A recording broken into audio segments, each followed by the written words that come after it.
বয়োজ্যেষ্ঠ বাবাজিরা আমার, পর্দানাসী মা ও ভগ্নীগণ আমার, আল্লাহ পাক বলতেছেন ইয়া আইয়ুহাল্লাযিনা আমানুত্তাকুল্লাহ ওয়া কুনু মা'আস সাদিকিন, হে ঈমানদার ব্যক্তিগণ, হে বিশ্বাসী বর্গরা, তোমরা আল্লাহকে দেখে ভয় করো এবং সত্যবাদীদের সঙ্গী হয়ে যাও। এবার আমরাকে যাচাই বাছাই করতে হবে যে সত্যবাদী কারা। আমি যে সত্যবাদীর সঙ্গী হব, তো সত্যবাদীকে চিনে সঙ্গী হব না না চিনে সঙ্গী হব গো? চিনতে হবে না? সেই সত্যবাদীকে চিনতে হবে। সেই সত্যবাদী কারা? আমি যদি না চিনতে পারি, আপনি যদি না চিনতে পারেন, তো আসেন আমরা জিজ্ঞাসা করি কোরআন ও হাদিস থেকে। আল্লাহ তাবারাক ওয়া তাআলা ইরশাদ করেন, সুবহানাল্লাহ, কোরআন পাকের মধ্যে সূরা ফাতিহা, যেটা সবারই মুখস্থ আছে। আল্লাহ পাক ইরশাদ করছেন, ইহদিনাস সিরাতাল মুস্তাকিম সিরাতাল্লাযিনা আন'আমতা আলাইহিম, হে আল্লাহ আমাকে সঠিক রাস্তায় চালাও, যেই রাস্তার উপরে, যাদের উপরে তোমার ইনআম, তোমার পুরস্কার রয়েছে, সেই রাস্তাতে আমাদেরকে চালাও। তো সেই রাস্তাতে যখন চলবেন, তো তাদেরকে মেনে চলতে হবে, তো তাদেরকে মানতে হবে। আর যখন মানতে হবে, তো মানার পূর্বে জানতে হবে যে ইনআমটা কার প্রতি আছে, আমার প্রতি না আমার বাবার প্রতি না আল্লাহর ওলিদের প্রতি?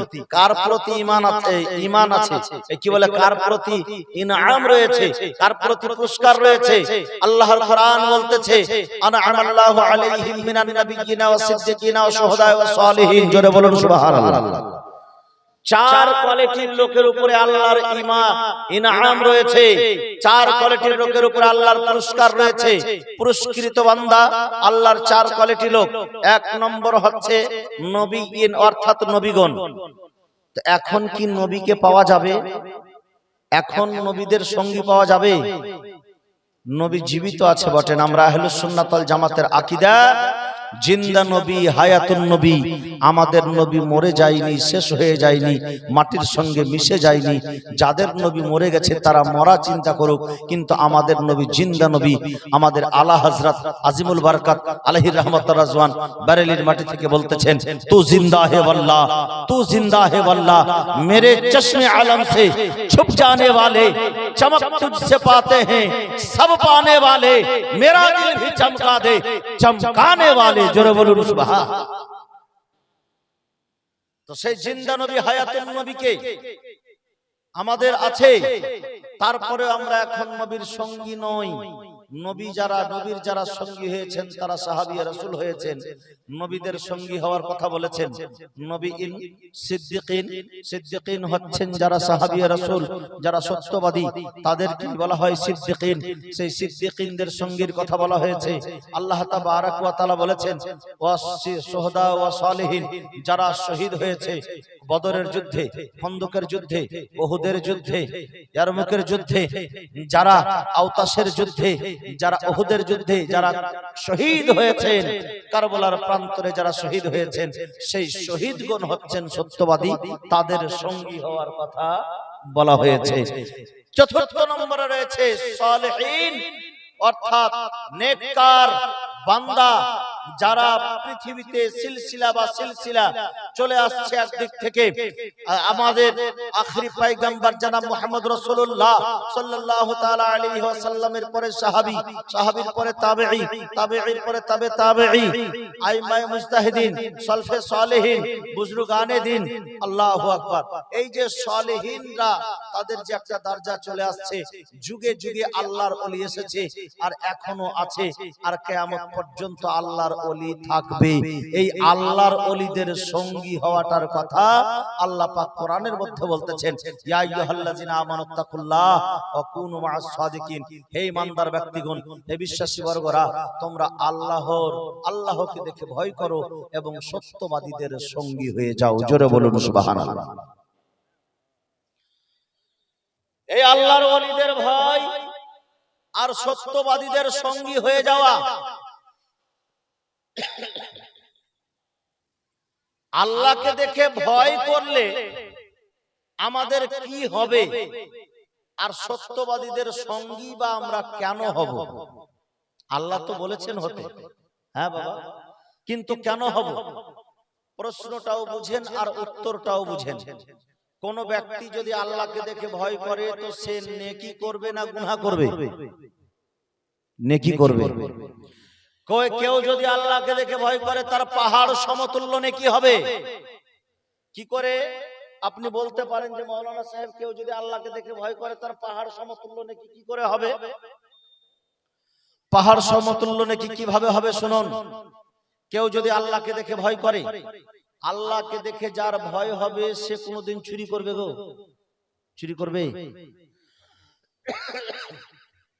যারা আল্লাহকে দেখে ভয় করবে সে কখনো চুরি করবে না। যে আল্লাহকে দেখে ভয় করবে সে কখনো ডাকাতি করবে না। যে আল্লাহকে দেখে ভয় করবে সে কখনো মদ পান করবে না। যে আল্লাহকে দেখে ভয় করবে সে কখনো জুয়াখড়ি করবে না। সে যে আল্লাহকে দেখে ভয় করবে সে কখনো ঘুষখড়ি করবে না। যে আল্লাহকে দেখে ভয় করবে সে কখনো সুদখড়ি করবে না। যে আল্লাহকে দেখে ভয় করবে সে কখনো চুগলখড়ি করবে না। যে আল্লাহকে দেখে ভয় করবে সে কখনো গীবতখড়ি করবে না। যে আল্লাহকে দেখে ভয় করবে সে কখনো হারামকারী করবে না। যে আল্লাহকে দেখে ভয় করবে সে হারাম কাজ থেকে বাঁচার চেষ্টা অবশ্যই করবে। আল্লাহর ভয় মানে মুখে বলা আল্লাহর ভয় তা নয়। আল্লাহর ভয় মানে বাস্তবে প্রমাণ করে দেওয়া যে আমি আল্লাহকে দেখে ভয় করছি। এই যে আমার বাবুজিরা যারা বসে আছেন সামনে, এদের মুখে দেখেন মুখ ভরা দাড়ি। এই দাদা আমার বসে আছেন ইয়ং বয়স, মুখ ভরা দাড়ি। এ ভাই আমার বসে আছেন মুখ ভরা দাড়ি। এই মুখ ভরা দাড়ি রেখেছেন, এর কারণটা কি?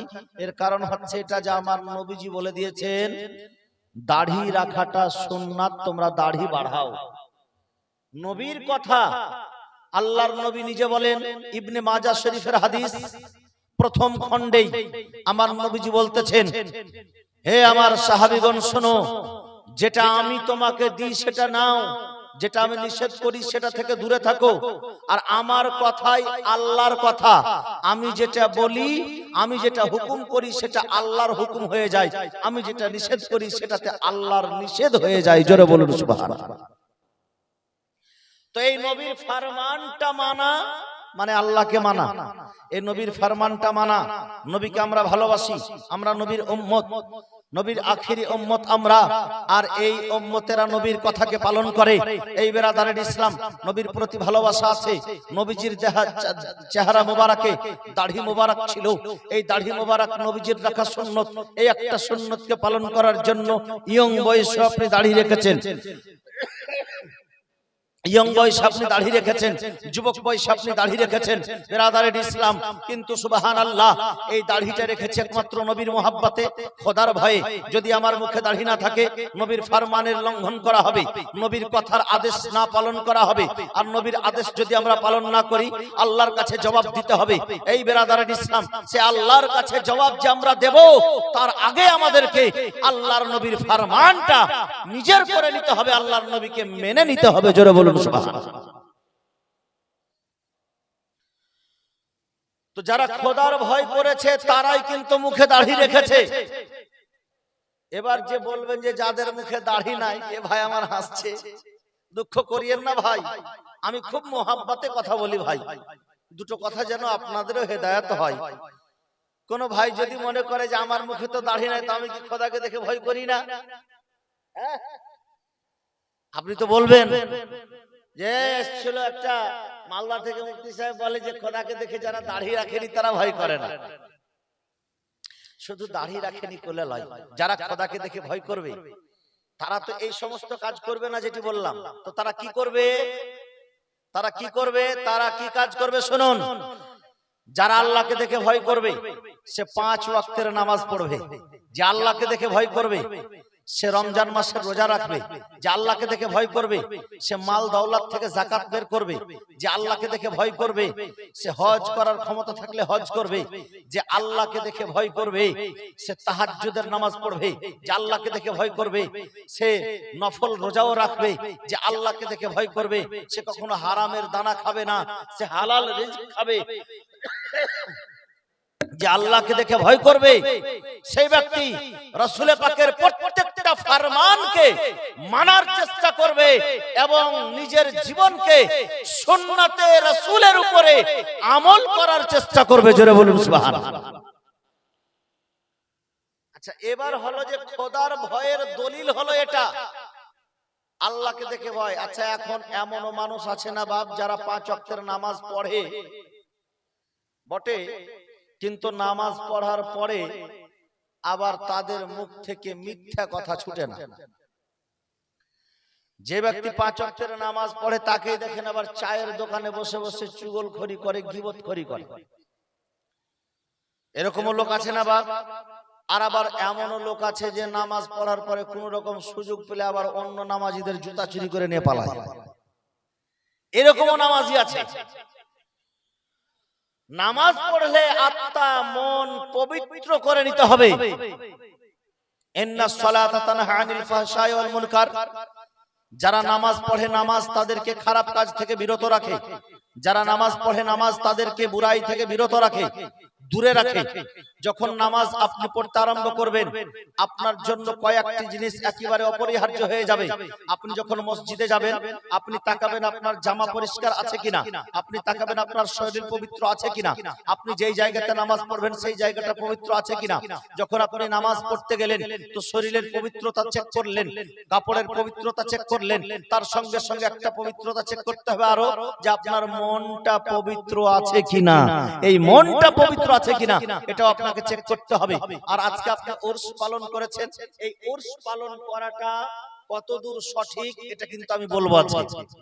উরস পালন করা যাবে কিনা, উরস পালন করলে নেকি আছে কিনা, এবং উরসকে কিভাবে পালন করলে নেকি আছে আর কিভাবে পালন করলে গুনাহ আছে এটিও বলবো। শুনবেন তো বাবা? শুনবেন তো? মাশাআল্লাহ, এগুলো জানা দরকার আছে না বাবা? আছে। এই যে আমি বলেছি সত্যবাদীর সঙ্গে হয়ে যাও।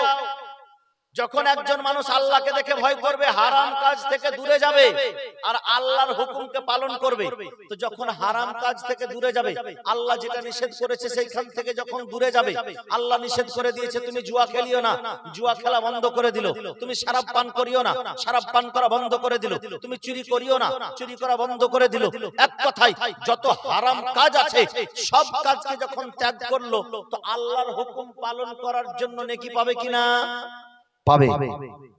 আপনার মধ্যে সুদ খাওয়ার ক্ষমতা আছে, আপনার মধ্যে মদ খাওয়ার ক্ষমতা আছে, তারপরে আপনি খাচ্ছেন না, একমাত্র কারণ হচ্ছে এটা যে আল্লাহ নিষেধ করেছে।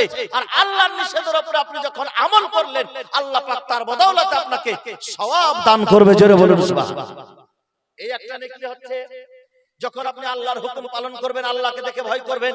আমি যদি ইবাদত না করি আল্লাহ আমাকে শাস্তি দিবে। আমার উপরে আল্লাহ ফরজ করে দিয়েছে নামাজ 5 ওয়াক্তের, আপনি 5 ওয়াক্তের নামাজ পড়তে যাচ্ছেন। আল্লাহ আপনার উপরে ফরজ করে দিয়েছে রোজা, আপনি রোজাও রাখছেন, রমজান মাসের রোজা রাখছেন। আল্লাহ আপনার উপরে ফরজ করে দিয়েছে যাকাত প্রদান করা, আপনি যাকাত দান করছেন। আল্লাহ আপনার উপরে ফরজ করে দিয়েছে হজ করা, যারা ধনী ব্যক্তি তার উপরে হজ ফরজ, আপনি ধনী হয়েছেন, আপনি আল্লাহর ভয়ে হজ করতে যাচ্ছেন। আল্লাহ আমার উপরে ফরজ করেছে আল্লাহর হুকুম পালন করার জন্য, আপনি হজ করতে যাচ্ছেন। হজ করবেন নেকি পাবেন, নামাজ পড়বেন নেকি পাবেন, রোজা করবেন নেকি পাবেন। একটার পর একটা আপনি যখন আল্লাহর হুকুমগুলিকে পালন করতে শুরু করবেন, আপনার ধীরে ধীরে নেকির পাহাড় তৈরি হয়ে যাবে। জোরে বলুন সুবহানাল্লাহ। এই পাহাড়ের সমান যে নেকি আপনি তৈরি করেছেন,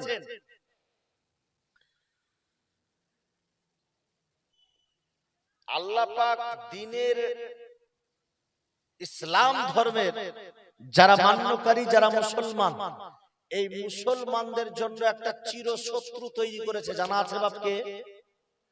সেই শত্রু কোরআন পাকের মধ্যে বলা হয়েছে ইন্নাশ শাইতানা লিল ইনসানি আদুউম মুবিন। ইনসানের চিরশত্রু হচ্ছে ইবলিস শয়তান। তো ইবলিস শয়তান আপনার ভালোটা চাইবে না খারাপটা চাইবে বাপ? সব সময় খারাপ চাইবে। আপনি যেন নামাজ না পড়েন, আপনি যেন রোজা না করেন, আপনি যেন হারাম কাজ করেন, আপনি যেন সুদ খান, আপনার মুখে মধু লাগিয়ে দেবে, আপনার যেন মিথ্যা কথা বলেন, আপনার মুখের কথাকে মিষ্টি করে দেবে যাতে আপনি গীবত করেন, আপনার মুখের কথাকে মধুর করে দেবে যাতে আপনি চুগলখড়ি করেন, আপনাকে খারাপ দিকে নিয়ে যাবে। আর সর্বশেষে যখন দেখবে যে আপনার নেকির পাহাড় হয়েছে, আপনার সেই নেকির পাহাড়কে নষ্ট করে দেওয়ার জন্য, ভেঙে দেওয়ার জন্য, আপনার ঈমানটাকে ছিনিয়ে নেওয়ার জন্য আপনার কাছে সুফি সাহেব সেজে আসবে, দাড়ি ছেড়ে আসবে, নামাজি সেজে আসবে, এসে আপনার ঈমানকে নষ্ট করার চেষ্টা করবে।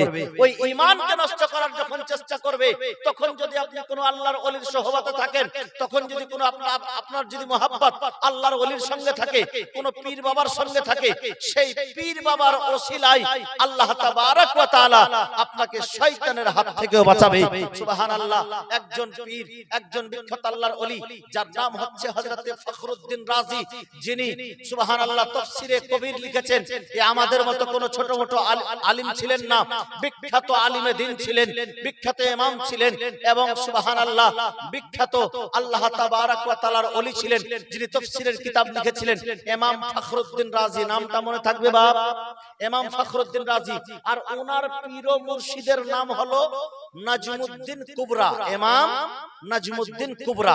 তো ইমাম ফখরুদ্দীন রাজি একখানা দুইখানা নয়, আল্লাহর একাত্মবাদ প্রকাশ করতে, আল্লাহ যে এক, এই কথাটি প্রমাণ করতেন একখানা দুইখানা কিতাব থেকে নয়, একখানা দুইখানা দলিল থেকে নয়, 360 খানা দলিল দিয়ে আল্লাহ এক এই কথার প্রমাণ দিতেন, এই কথার প্রমাণ করতেন। বেরাদারের ইসলাম মুআজ্জাজ মুহতারাম, তো আল্লাহ যে এক এই কথার প্রমাণ করতেন 360 খানা দলিল দিয়ে। যখন তার মরণের সময় হলো, যখন তার মরণের সময় কাছে এসেছে, মরণের সময় যেমন আল্লাহর ফেরেশতারা আছে, তেমন শয়তানও আপনার কাছে এসে ঘোরাঘুরি করে আপনার ঈমানটা নষ্ট করার জন্য, আপনাকে বেঈমান করে দেওয়ার জন্য, আপনাকে কাফির করে দেওয়ার জন্য। শেষ সময়ে যদি আপনার ঈমান সে নষ্ট করে দেয়, তো যার শেষ সময় ঈমান নষ্ট, সে কিন্তু কখনো জান্নাত পাবে না, সে সর্বদা জাহান্নামী হয়ে যাবে। বেরাদারের ইসলাম, ইমাম ফখরুদ্দীন রাজির শেষ সময়ে শয়তান, ইবলিস শয়তান একেবারে সুন্দর দাড়ি এবং একেবারে সাদা ধবধবে জুব্বা পাগড়ি পরে চলে এসেছে, টুপি পরে চলে এসেছে। আসার পরে জিজ্ঞাসা করছেন যে ইমাম ফখরুদ্দীন রাজি, আপনি সারাটা জীবন আল্লাহর একাত্মবাদ প্রকাশ করেছেন, আপনার কাছে কি দলিল আছে যে আপনি আল্লাহ যে এক এটা প্রমাণ করতে পারবেন? বলে হ্যাঁ। বলে আমার কাছে 360 খানা দলিল আছে। বলে বলো দেখি 360 খানা দলিল।